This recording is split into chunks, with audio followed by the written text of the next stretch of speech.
Ako hindi nakagawa ng comedy nung binigay sa akin yung Jokes on Vibe na mga artista ay mga seniors na nagkita-kita, OFW sila. Tinanggap ko.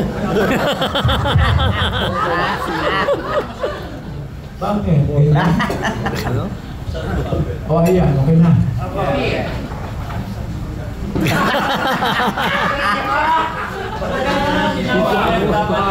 Ayan ang doktor sa akin ko, sinunod ko. Ang pinakahuli kong comedy ginawa Rainbow Sunset, charot. ay yung Mano po.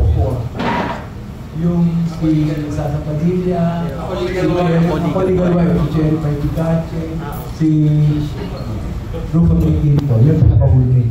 Kaya nag-offer sa akin, tinanggap ko yun.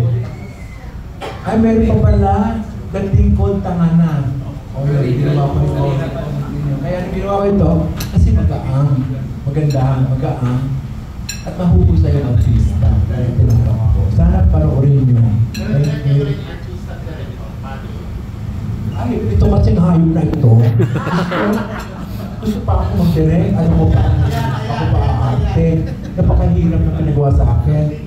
Diyos ko, saan hindi ko nagagawin? Ayoko na ng gano'n, a-acting ka at saka mag-direct ka. Napakahirap. Diyos ko, ay ako ang pinakapangit dyan. Tignan. Hindi ako nakapag-concentrate.